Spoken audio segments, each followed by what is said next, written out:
नमस्कार, JSB news में आपका स्वागत है। रुक करते हैं खास खबर के मामला भिंड जिले के श्रीराम नगर अचेर रोड देहात थाना क्षेत्र का है, जहां मंगलवार को 11 वर्षीय आर्यन शर्मा अपने घर से बाहर खेलते हुए लापता हो गया था। जब देर तक घर नहीं लौटा तो आर्यन के पिता ने देहात थाना पहुंचकर गुमशुदगी की शिकायत दर्ज कराई। इसके बाद पुलिस और परिजन ने अपने अपने स्तर से आर्यन को भिंड के अलावा इटावा, ग्वालियर और रिश्तेदारों में भी ढूंढा, लेकिन उसका पता नहीं लगा। लेकिन सुबह घर के पास खाली प्लाट में जब मजदूर काम करने लगे पहुंचे तो उन्हें प्लास्टिक की बोरी में बालक का शव दिखाई दिया, जिसकी सूचना पुलिस को दी गई। एक दिन पूर्व आर्यन की गुमशुदगी की रिपोर्ट दर्ज कराई गई थी, जिसको लेकर पुलिस ने परिजनों को सूचना दी तो परिजनों ने शव की आर्यन के रूप में पहचान की। सनसनीखेज वारदात को पूरा शहर स्तब्ध है। रखी हुई है।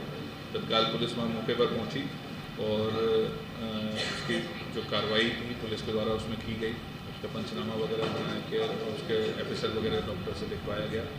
और डॉग स्क्वाड के माध्यम से भी वहाँ पे घटनास्थल का पता लगाने का प्रयास किया कि कौन इस घटना में संलिप्त हो सकता है। इसके उपरांत वहाँ से डेड बॉडी को भेजकर उसका पीएम वगैरह कराया गया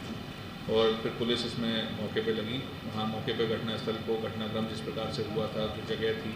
इन सभी बातों को ध्यान में रखते हुए और जो मौके पर सूचना पुलिस को मिली, अन्य लोगों से जानकारी मिली,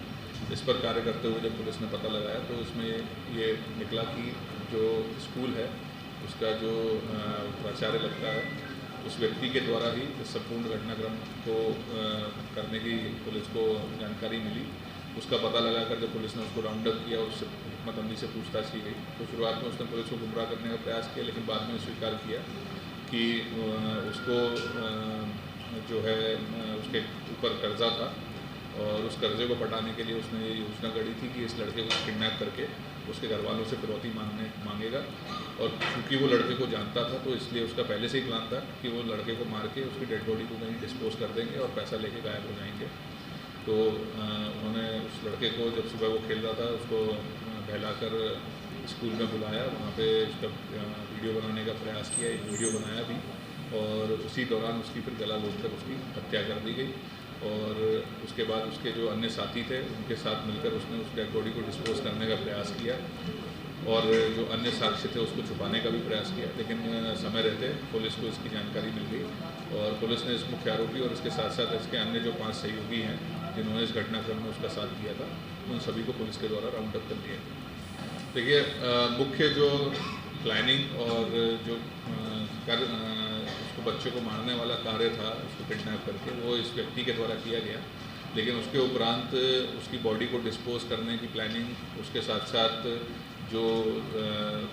वस्तुएं उसमें लगी, जो बोरी, रस्सी, ये सारी चीज़ें उसमें लगी, गाड़ी वगैरह का व्यवस्था हुई और जितना इनकी प्लानिंग हुई उसमें किस तरह से इसको डिस्पोज करना है और कैसे हम फिरौती मांग के कैसे बचेंगे, ये सारी उसमें फिर ये 5 लोग भी उसमें इन्वॉल्व हुए। देखिए, वो इंडिविजुअल उसके बेसिस पे अभी हम लोग अभी इन्वेस्टिगेशन कर रहे हैं। अभी प्रथम दृष्टया जो उसके द्वारा संपूर्ण बात बताई गई है उसके आधार पर इन 5 को बनाया है। बाकी उनकी इंडिविजुअल अपनी अपनी जो रिस्पॉन्सिबिलिटी है, जो उन्होंने कार्य किया है, वो उसका पूरी विवेचना में